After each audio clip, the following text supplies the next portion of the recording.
Hello and welcome back to Let's Talk Whisky. We've gone special this week.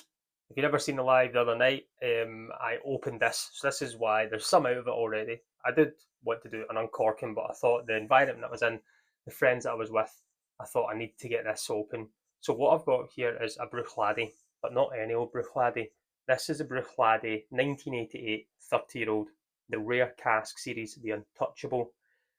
This was distilled in 1988 and aged for 30 years.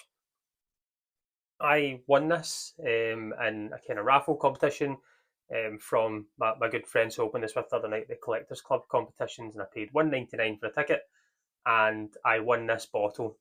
This is not any old bottle from Bruichladdich. This is, I think, it regions between £500 and £700 on the shelf because it's collectible. There's 6,000 bottles. This is bottle number 5657, so we're coming to the end of it. I'm going to read out what it says on the front here because there's a word in here that I've not really heard in whisky before to try and find out what it means. So this says this landmark 1988 distillation has never been recast. It has matured over 30 years in the original wood, refill bourbon, and unusually rare refill squat hogsheads. This is a definitive old bourbon aged Bruichladdich, some of the last of its kind, untouched in 30 years.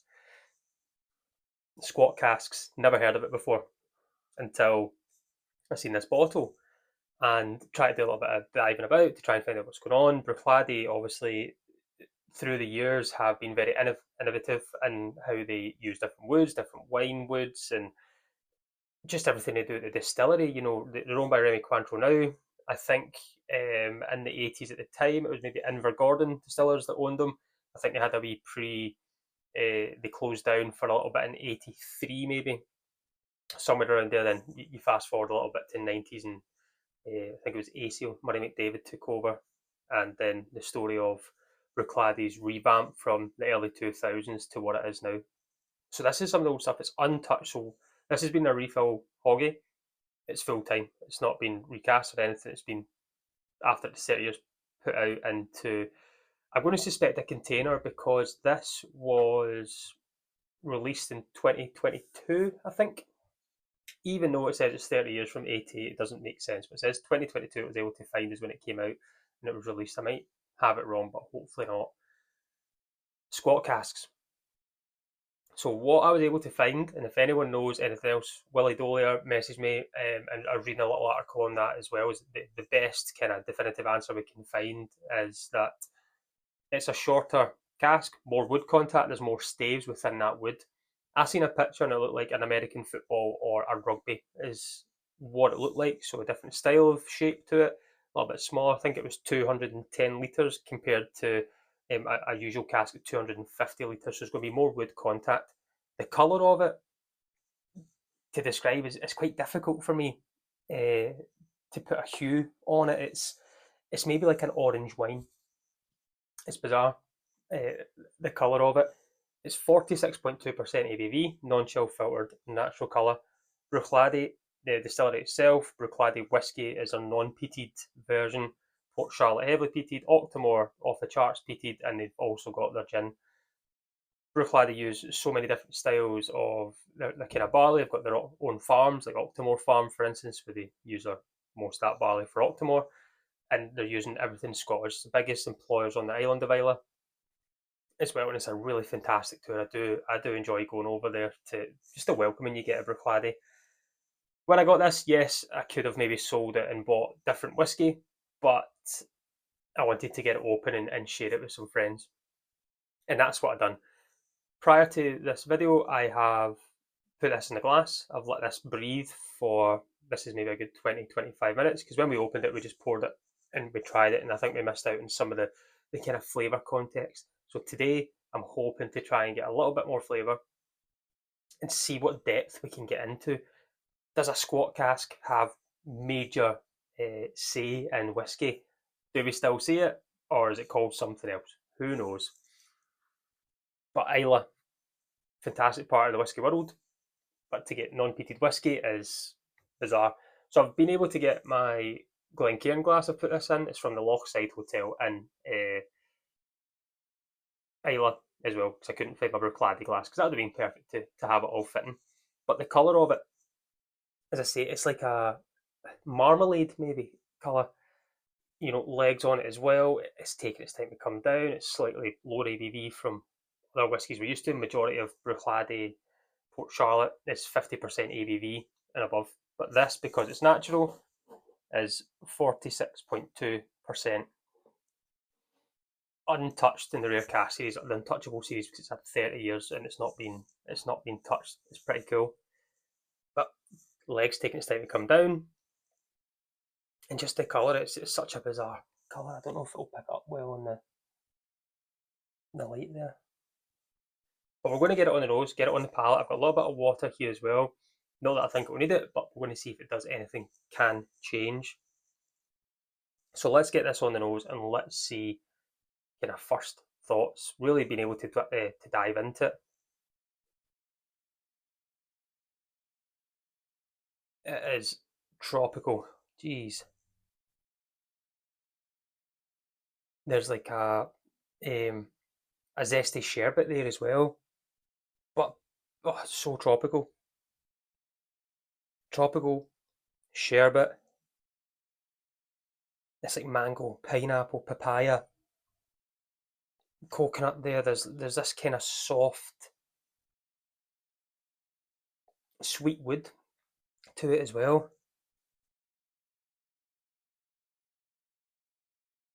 Oh, it's magic. It's a magic nose. Not super complex.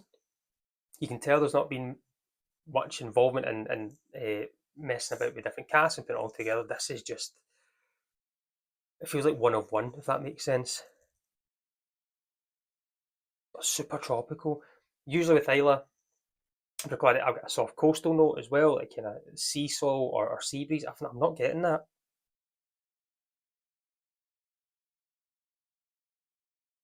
It's like kind of fruity granola, maybe. It smells great. I'd wear that as a cologne for sure. Right, we'll get it on the palate. Let's see what the taste test does. The nose has been great. I've absolutely loved that. Can the taste test still live up to it? So slant your own.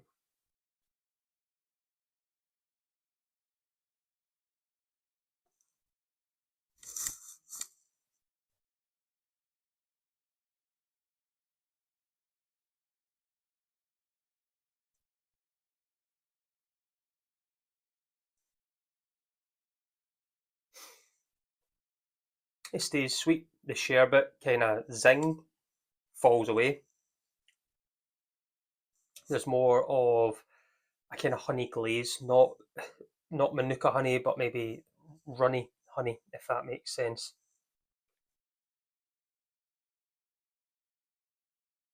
It's not as chewy as I thought it would be, but it's still got a good mouthfeel. Staying fruit front, it's got coconut fudge to kind of put it.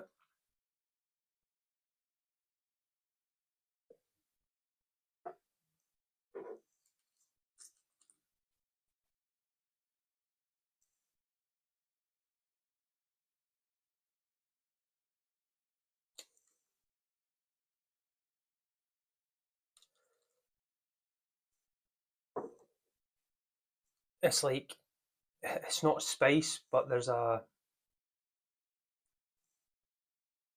it's like flat champagne, like a really quality champagne. Oh, well, we can go that far. Maybe say called prosecco, but flat, softer syrup note to it. The kind of fruit led front. That kind of granola stays there. The honey stays there. That little bit of fudge note staying there as well. It's quality. So I've added a good splash of water there now. I want to see if it just changes anything, bringing that ABV down slightly. But I want to see what changes. It's not much as you know. I get that zing has disappeared. The zest still tropical. Granola, your kind of yellow melon as well in there. Get real good bourbon notes. I could sit and sniff this one all day.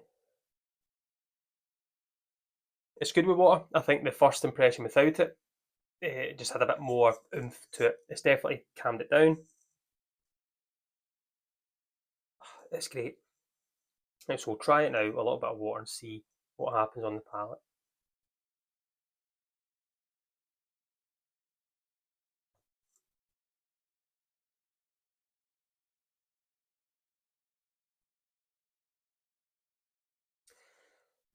There's a little kind of soft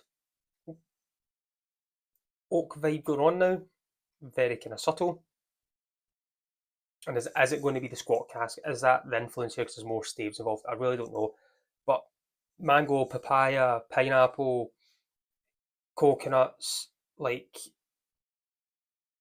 honey, fudge, these are all the big notes that I'm getting from this. This is enjoyable. I like it. Will I be pouring this all the time? No, this is going to have to last me a good while because I'd like other people to try it, and I think it's good to let other people try it.